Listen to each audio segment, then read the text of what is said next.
Welcome your hosts Caddy, Frink, and Erin Fitzgerald as they lead discussions about substance use disorder and the journey to recovery. You're listening to Redefining Recovery, a recovery revolution.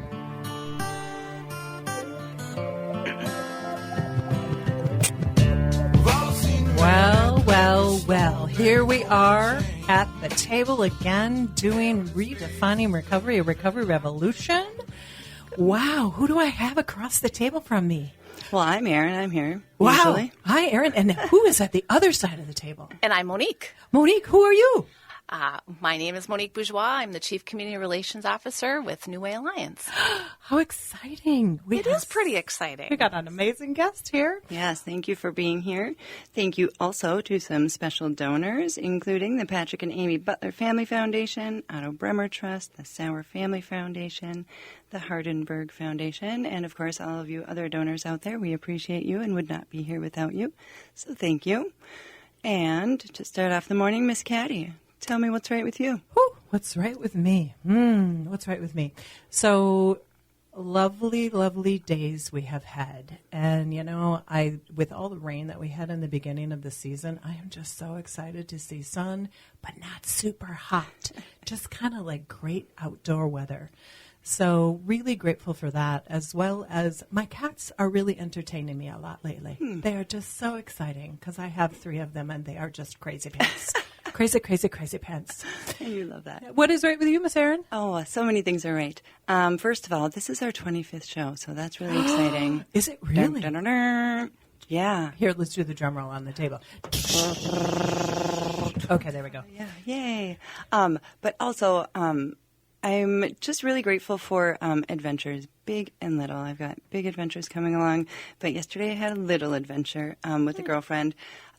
We like to try and chase the full moon, and normally we go somewhere where there's less city lights. Wow. But we stayed in the city, and the moon was glorious, but we always have, funny, weird little things happen. Ooh, and we did, just pulling into parking lots and then other cars pulling in and just having their headlights on us and just staring what are you guys doing over there? And just making us feel awkward, we're just admiring the beautiful moon. Do we need to leave from the space?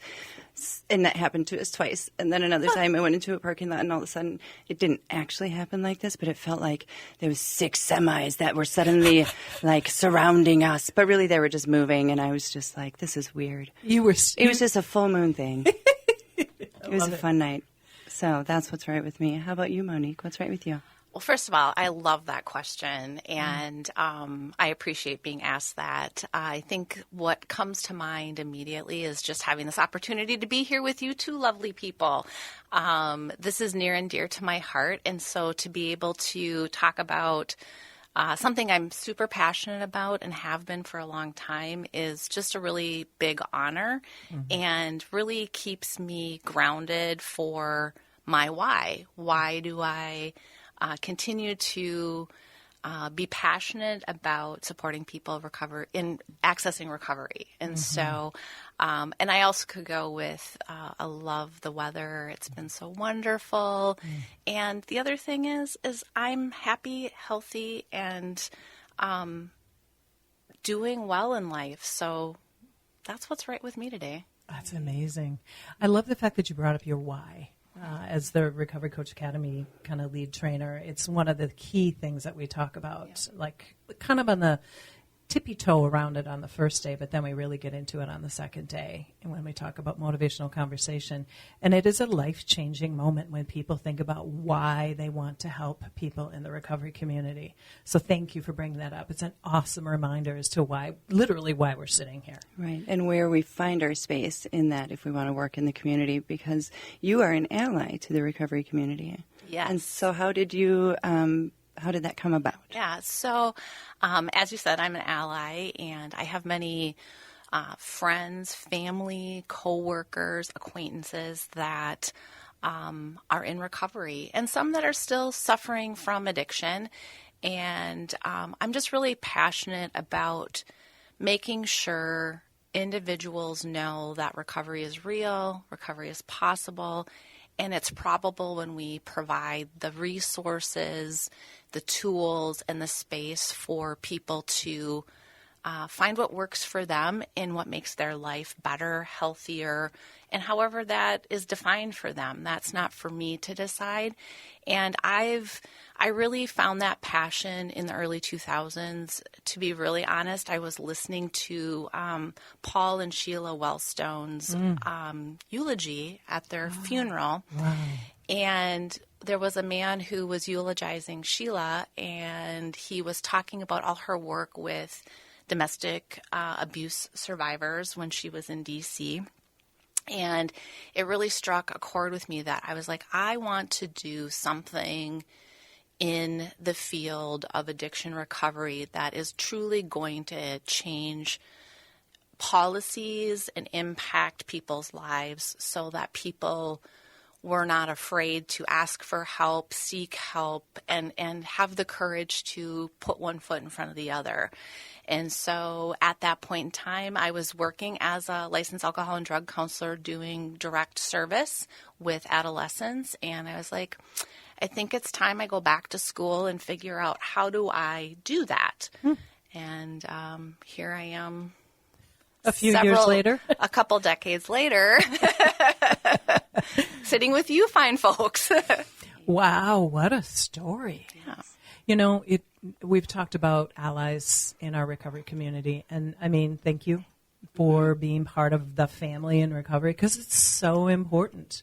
I mean, all of us who are existing today, it's because we have allies. We have the people that understand us, but then we have the people that know us, and sometimes that's exactly who an ally is that they know who we are. Wow. Thank you for that. Well, and I would say the thanks also goes to the individual, because in order to be a part of the miracle of recovery, someone has to let you be there and let you be a part of that. And that is such an honor and so important.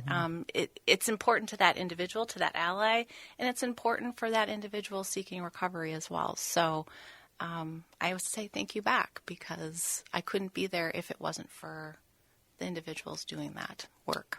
Wow. Yeah. And we do the work, don't we? Absolutely. Yeah, we all do the work. We're all at the table when we really need to be. Yes. And I love that statement. I've just been sort of redoing some training materials, and I was pulling something out. And it's like, we need to be at the table so we're not on the menu. Yes. You know, that's that big statement that some people go, what does that mean? And I'm like, we all got to be present. Our allies, those who are struggle with substance use, so many of us who are in recovery, and those who are not in recovery, right, that are really, really out there trying to figure it out. And it takes all of us. Yeah. Now, you also have your own ties to Minnesota Recovery Connection. I do. So I worked for Minnesota Recovery Connection from late 2010 to early 2016. I was the volunteer training director. And so MRC is near and dear to my heart and always will be. And so it's been such a great opportunity to continue to work with MRC. Even though I don't work for MRC, I still get to work with MRC and walk alongside MRC, and I love that opportunity as well. So, yeah. What did you do at MRC? What was your role at that time in place? So, thinking way back to 2010, 2011, 2013, we were a really small organization, 3 full-time employees, itty bitty, and we kind of did it all, right? Yeah. But I was mostly in charge of telephone recovery support, recovery coach academy, and then managing all the volunteers for all the opportunities that volunteers might have at MRC, whether it be doing advocacy or outreach or putting together training materials. Yes, I mean, all the things. Yes. And I loved it. And I made so many wonderful connections and relationships that I still get to be a part of today. Wow. It's so interesting to hear about how small it was and how it's sort of grown and shrunk and grown and shrunk. And it's just really amazing. So when we come back from our break, I want to bring back Monique, and we're going to just talk about where we've advanced from her beginning days with the relationship with Minnesota Recovery Connection to kind of where we are now, and what does that look like? We'll be back. Redefining Recovery Revolution. right now. We've all seen the man at the liquor store begging for your change.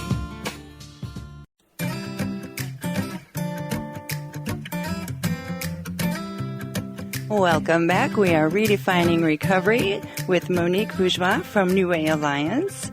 Monique, we were just discussing kind of your relationship with MRC and then how you transitioned over to Nuway Alliance and community partnerships. The fact that you still have connections with MRC is really great. So, do you want to just share some of that story? Yes. So as we talked about, I worked at MRC and then left MRC to join Nuway. At the time, it was just Nuway. Mm-hmm. The Alliance came later. And keeping with my passion of making sure that people have access to recovery, I was really interested in how we could collaborate with community organizations like Minnesota Recovery Connection. And the opportunity came up through presenting sponsorship for the Walk for Recovery. And I was like, absolutely, Nuway is going to do that because we have a really rich history of being a grassroots community-based organization, and I felt like that mission and that vision really aligned between the two organizations. And along with that, it allowed MRC to be able to connect with the people that might be in treatment at Nuway, but also for us to demonstrate to the greater community why it's important for organizations like ours, a treatment organization, to collaborate and partner with a recovery community organization, right? Mm-hmm. We're all on the same continuum, and it's just really important that we make sure individuals, communities, and professionals understand that it is a fluid continuum and that the resources can be shared, can be lifted up and supported. And overlap sometimes. Absolutely overlap. I think most of the time. Yeah. Yes. Because that's the way, I think that's the way people get better, is that we were talking about this earlier, if people understand that it's not just one way, which sometimes can be the message, it's like, oh, you've got to go to treatment. And then you've got to go do this. And then you've got to go do this. Where in fact they can all just sort of overlap together and you can have this really happy sort of marriage. So what's the story of Nuway Alliance? What is its vastness that it is now? I'm so glad you asked. Yes. I think our origin story is really wonderful. And as I mentioned, it was a grassroots organization. So back in the early and mid-'60s, there was a group of people who were members of the 2218 Alano Club who really had a vision of helping individuals. They were seeing people coming out of treatment at that time and realizing formalized treatment for alcoholism was pretty new, maybe like a decade old, and there wasn't very many. Hazelden, Wilmer State Hospital, and so they saw people coming out of those kind of primary treatment experiences and struggling to remain sober. And I'm being particular about my language because this would be the language that would have been used at that time. Absolutely. And they saw people struggling to maintain their sobriety and really saw that housing was a key barrier to that stability in sobriety. So maybe it was they were homeless, maybe it was they were living in a housing situation that was not supportive of their sobriety, whatever it might have been. And so they said, maybe we should do this thing called a halfway house, which was a super new concept in modern times. It was a super new concept. So they raised money by selling membership certificates. And that was enough money to put a down payment on a boarding house, which is 2 properties north of the 2218 Alano Club. And so it was already set up for communal living, which was convenient. They did some renovation. I mean, this board of directors filed for a nonprofit status, which was granted on May 10th, 1966. So that's really our birthday. Wow. And they renovated and got it ready and ran a halfway house for men. And it was successful. They were seeing some really good results that people with stabilized housing, lo and behold, tend to start to do better. Imagine that. It's hard to believe, yes. Yeah, give somebody a bed and look at what they can do. Yes, They can become more yeah. more happy. If you have a safe place to lay your head at night, you can actually work on the things that are going to support your recovery. And so it was successful. And then in 1970, they opened up another halfway house. So the first one was called Nuway. Then when the second one came, Nuway became Nuway 1, and the second one became Nuway 2. So keep it simple. And really, Nuway operated as a halfway house for several decades. And then as things shifted in the industry and how we treat and different things, Nuway had purchased 3 R's Counseling Center, which was a long-standing outpatient in Northeast Minneapolis. Still there today. It's still one of our intensive outpatients.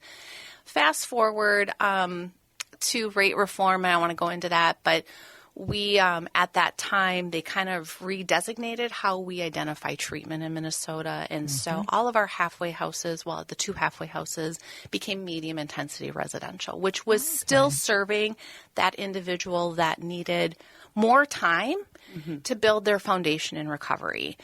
So keeping with that original intention and mission about providing that place to stabilize, lay your head at night, be safe, and be able to build that foundation and strengthen that foundation of recovery. In 2014, we began the RISE model, which is recovery and supportive environments, and that's where we pair intensive outpatient with recovery resident support.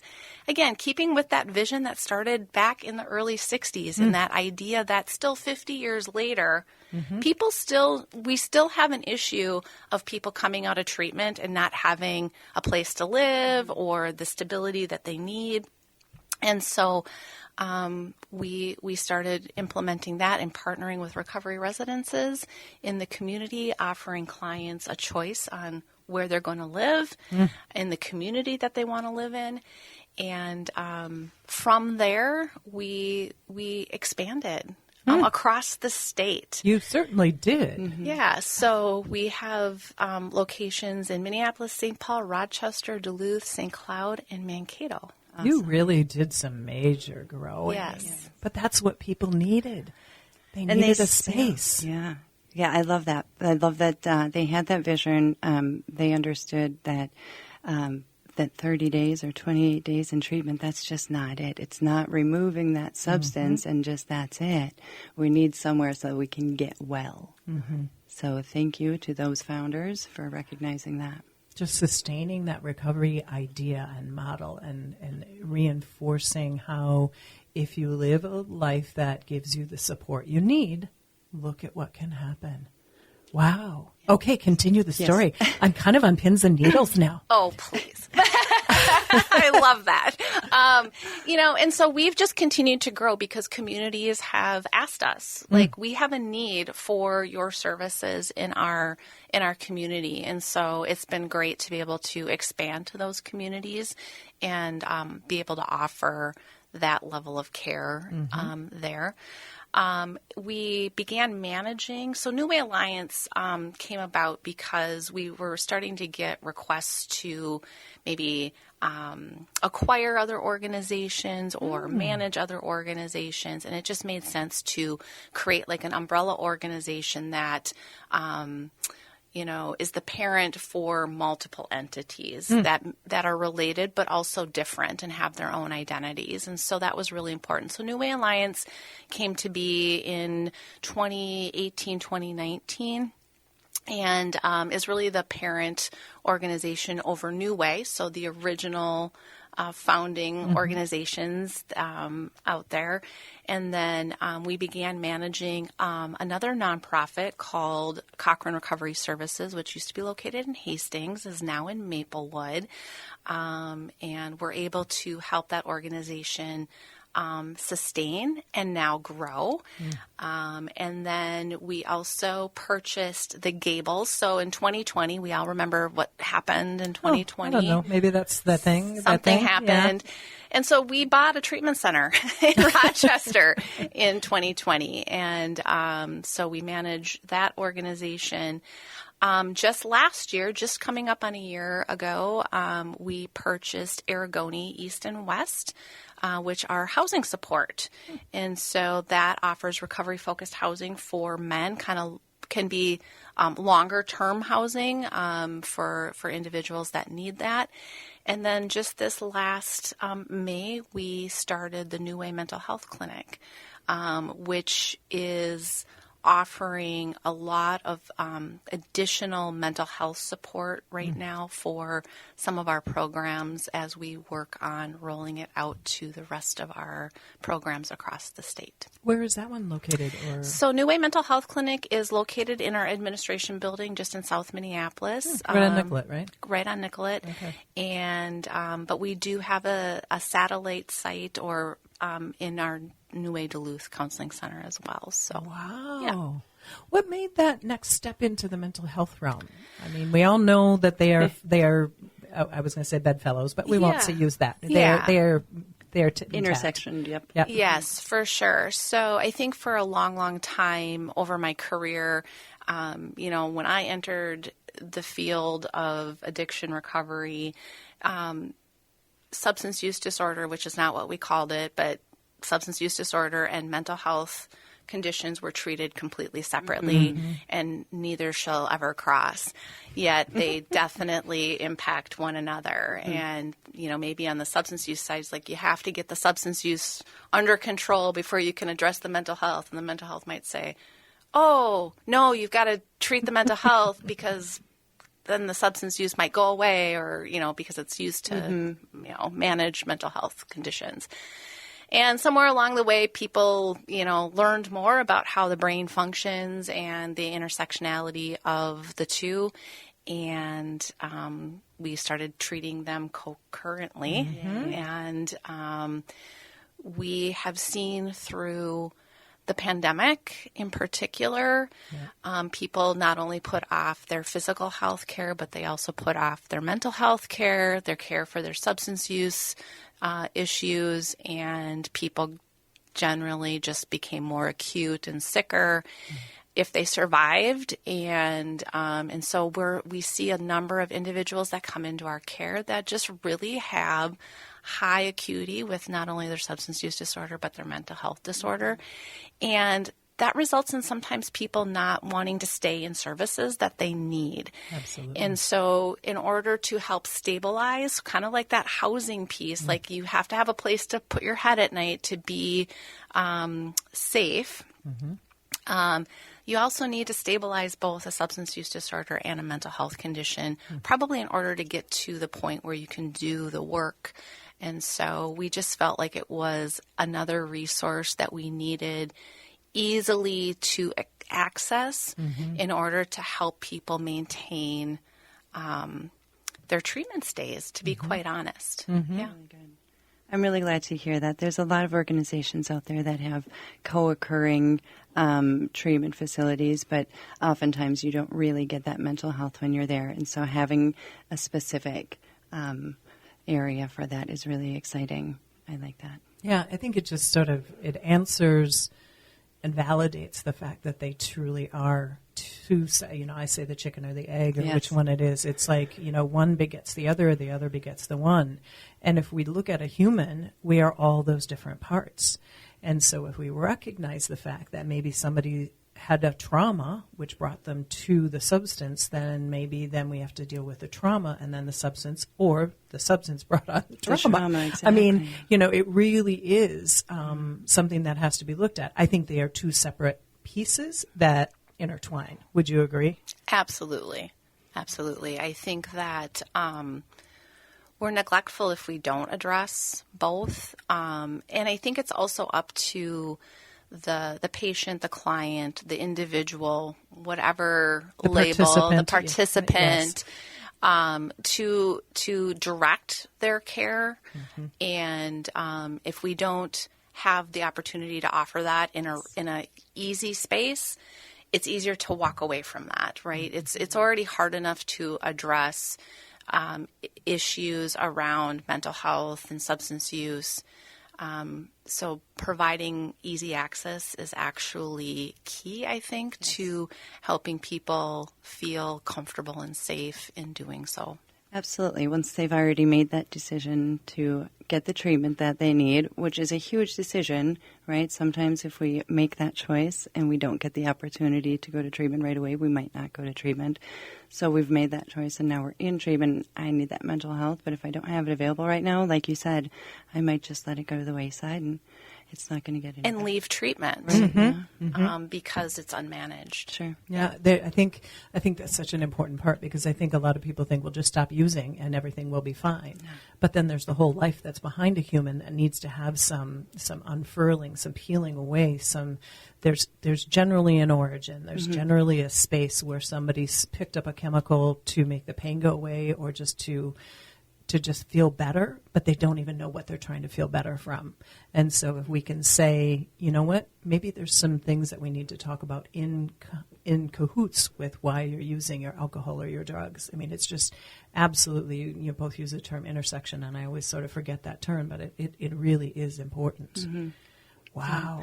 And then you can, what Nuway has done, and I don't know if you're using other peers, but Minnesota Recovery Connection comes in pretty frequently, and we do outreach, and then people have an opportunity to connect with a peer recovery specialist. So this goes back to some of my time when I worked at Minnesota Recovery Connection. I went into Nuway and talked about Minnesota Recovery Connection. Wow. And I loved going in and talking to the clients and sharing about the opportunities at Minnesota Recovery Connection, and watching people like put the pieces together and say, oh, like there's a place for me to utilize my experience to help others and be useful.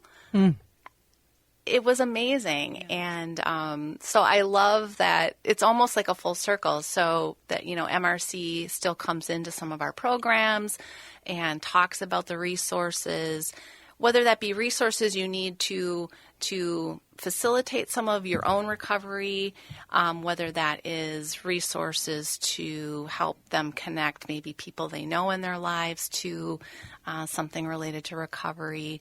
It's just really amazing to see. So it's a long partnership and collaboration between our organizations that I couldn't be prouder of, and just continue to look forward to that going beyond 2024. Yeah. I love that. It's interesting. I did an outreach with Justin, one of the young men that we were, not Justin McNeil, Justin Fuller Green. Okay. And we were at one of the houses just up from the Alano Club. And just for all of you out there in the world who don't know what an Alano Club, it's an AA space. And it's one of the originals in the United States that's taken place.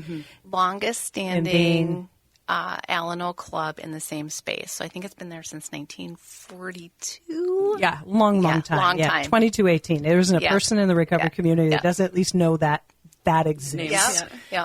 But I remember I went to do an outreach with Justin, and we were down in the basement with a bunch of guys, and I think you stopped in. Okay. I don't know. For some reason, I'm seeing your face there.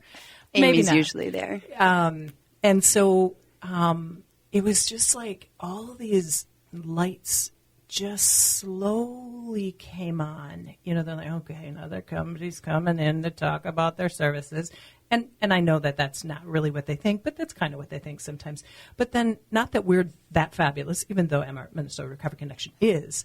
But what was so cool is that after we were done doing our talk, and Justin just talked about his new experience with Minnesota Recovery Connection. He was just an intern at the time, and now he's a full-fledged certified peer recovery specialist. But then after most of the guys left, they're like, this small little group came up and said, can you tell us some more about what you do? And it was magic. And then a couple of them called Justin. And it was just like, that's when our hearts just grow, like, you know, kind of like the Grinch, you know, we just grow and we say, this is what this opportunity can bring people. When they say, oh, I think I want to reach out even further.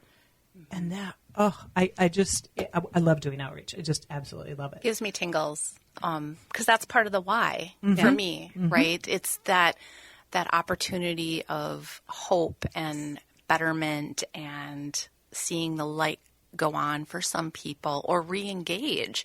I think for a lot of people, it's a re-engagement.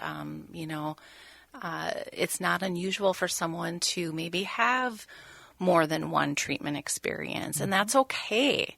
That's okay. Not all things are resolved the first time we address them, right? If you think about just any other diabetes, heart disease, like there's a continuum of care, and sometimes we take 2 steps forward and sometimes we take a step backwards, and that's all okay. And so I love that you shared that, and that you've had that experience.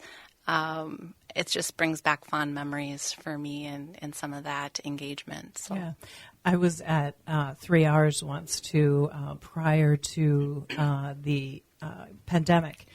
And I was sitting there, and the room was totally full of people. There was like, you know, a bazillion people in there because they could at that time. Now they don't. Yes. And I'm scanning the crowd, looking at the crowd. I'm like, hey, that's kind of cool. Now all of a sudden off to the right, there's this guy sitting there. He was my mechanic. Oh. And he actually almost died in the house kitty corner from me from his alcohol issues. And it was like literally they pulled him out of the house, and he was at Nuway, and he was sitting there in front of me, and his name is Dale. And he just looked at me. He's like, Caddy, what are you doing here? And I'm like, I'm coming to save you, Dale, along with this beautiful Nuway place. And it was, I could start to cry right now, because he was really beginning to make moves and getting better, because he was truly at death's door, you know, found with all the bottles around him, and, you know, one of those real bad cases. And I just realized what a collaboration it is, and how miraculous it is that people can come back to life if they get what they need, which is what Nuway can offer, Nuway Alliance can offer, what Minnesota Recovery Connect can offer, but just caring for people, just saying you're human. Well said. Just amazing. Yeah, and sharing our stories just like that. Did he know that you were in recovery prior to seeing him at Nuway? Yes, yeah, he did. Yeah, because, there had been some times that we had been together, and I told him, and it was always kind of a mystery if he had a problem. Sure. And then when he was still doing mechanic work, he was not showing up, and I'd like have an appointment with him, he didn't show up, and then one of the owners was like, yeah, he's got a problem. I'm like, he's got a problem?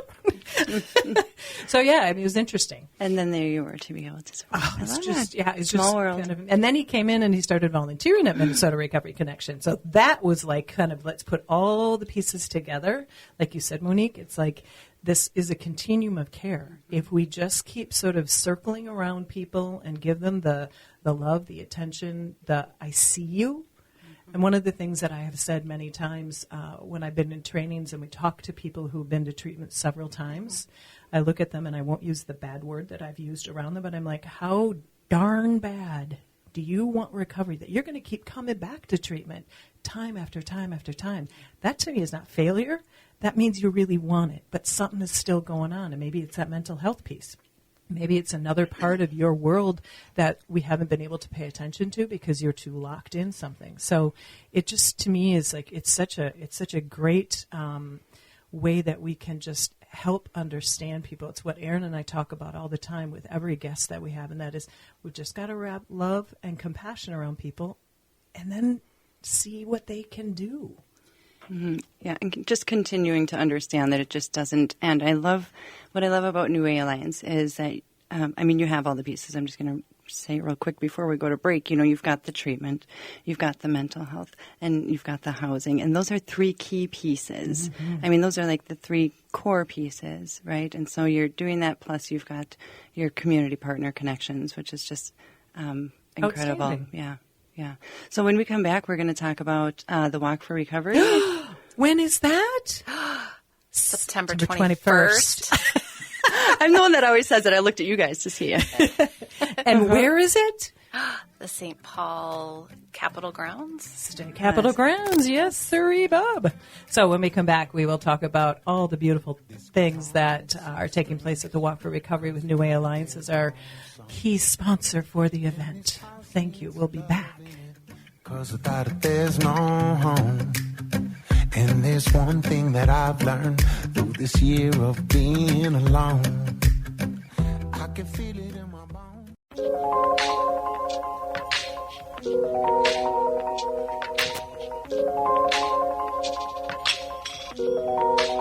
La-di-da, la-di-da. Here we come back to Redefining Recovery, Recovery Revolution with Erin Fitzgerald and Monique Bourgeois.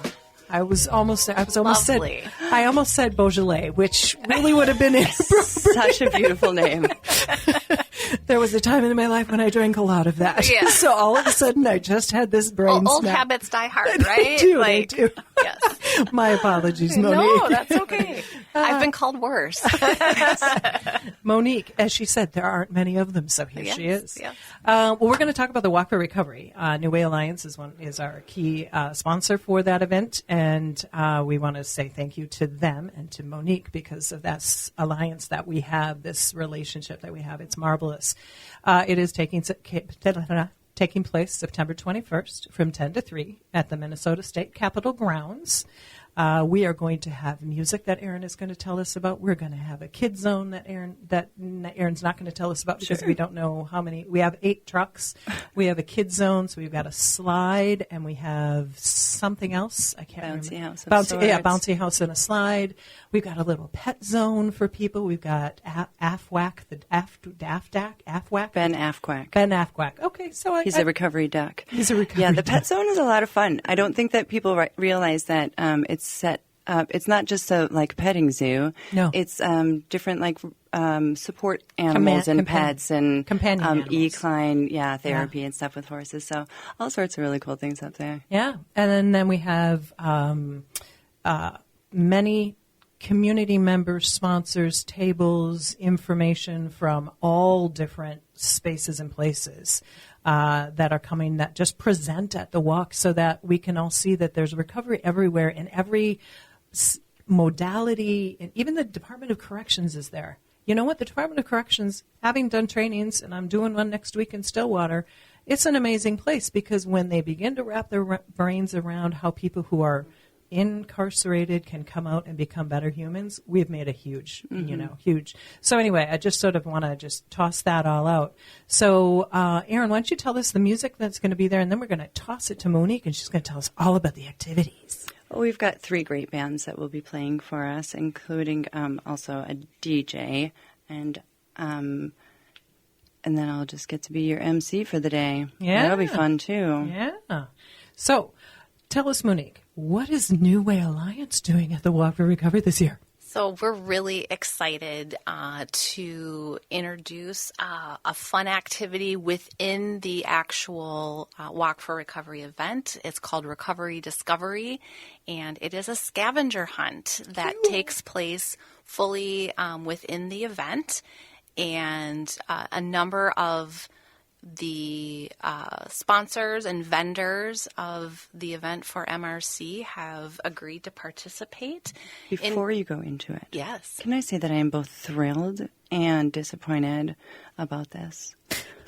Just kidding. I had this lovely idea last year to have a scavenger hunt, and it was tacked on my wall for an entire year, and we never got around to doing a scavenger hunt at the walk last year, so I'm absolutely thrilled that you're going to do it.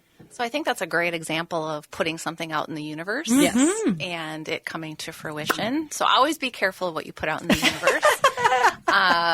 But we did not steal Erin's idea. No. It was something that the community relations team at Nuway Alliance did come up with the theme of recovery discovery is where we started. I love it. And we really wanted to create an activity or a space where people would engage with maybe resources related to recovery, that they might not normally engage with or are not aware of. And so that's what we're doing. And fingers crossed, I think it'll be super fun. I hope a lot of people choose to participate. It's really easy to participate. You will just stop by the Nuway Alliance booth when you get to the event or any time during the event, pick up the scavenger hunt board, and then there are 9 squares that you need to visit. If you want to complete the board, you get a stamp at each of those places. You return that completed board to the Nuway Alliance booth, and you get a prize, which is a surprise. So you'll have to participate in order to find out what that is. And then you'll be entered into a drawing for some additional prizes. Wow. So we're really excited. We're hoping people will find it fun and a way to engage that maybe is a little bit different than normal. And not to take away, but we're also doing this at a couple of the other Walk for Recoveries across the state as well. Yeah. So Recovery Community Network in St. Cloud is going to do this along with Recovery Alliance Duluth. So, nice. So that's so great, because a lot of times people walk around and you see the resources and you're like, oh, I wonder what that is. Or, maybe you stop, maybe you don't. But this way people are forced to go meet other places.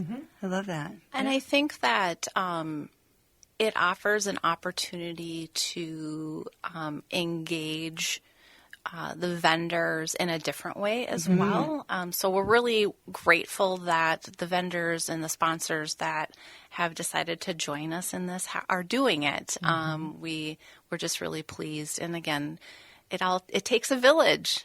It takes a village to support the recovery community. And so we're going to do that with Recovery Discovery on September 21st. And how do people find information about Recovery Discovery? So you can go to the Nuway website, which is Nuway, NUWAY.org, and then under About, there's a page for Recovery Discovery. So it talks a little bit about if you're a participant, how to access the scavenger hunt. And if you're a vendor, it's closed now for MRC, but for the 2 other organizations, we have a little bit more time to get some people on board. So if you're a vendor out there and is interested in the Duluth or the St. Cloud, please let us know. Excellent. Well, what I think is really fun is that with the Nuway Alliance arms around the state of Minnesota, what you're doing with this scavenger hunt and having that presence, and that is you're really engaging folks. And I think it's that participation in people's recovery. And I think a lot of people walk by a lot of booths because they're like, I don't want to talk to anybody, because if I talk to somebody, then I might learn something, but I don't know if I'm ready to learn something. I don't know. What do I do? And I think that's where the magic is that if we begin to have these conversations with new organizations, even if they're not your jam, they might be your best friends. Or the person in the sober recovery home that you're living in, it's like, hey, I just learned about something.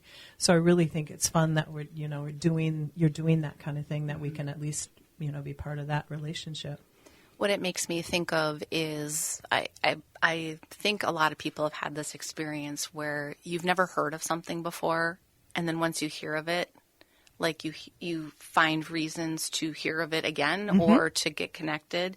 And so maybe there's a higher meaning to that connection out there for somebody. Yeah. No, I think that's great. Sometimes we have to widen our scope to understand what's in their scope. Yeah. Wow, that's really great. So we are. We've also got the Rally Caps baseball game that we have, and Nuway's presence will be known there. Yes, we're super excited. Peter Green, our Director of Cultural Diversity, will be throwing out the first pitch. Woo! So we're very excited for that. September 10th at the Twin Stadium, and tickets are available currently, and if you want to buy, you certainly can. $16. It is dollar hot dog night, so you can get all the hot dogs you want for $1. And then we have our gratitude breakfast that Nuway Alliance will certainly be part of. Absolutely. That's one of the events that I know a lot of our staff really look forward to attending each year. It's a great way to start the morning, kind of get centered, connect with people in a different way. I think it's also a great way to maybe this year's closing out recovery month. Yes, that's exactly it. You know, a lot of us will be pretty tired and exhausted from all the fabulous events going on, supporting recovery and showing that it's real across Minnesota. Yeah, we're going to close it up on September 30th at Augsburg College. So all this information is available on our website. I want to thank all of you out there in the big, big world.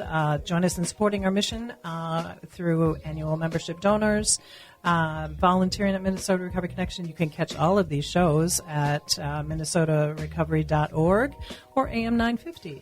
Thanks for being here, Monique. Thanks for having me.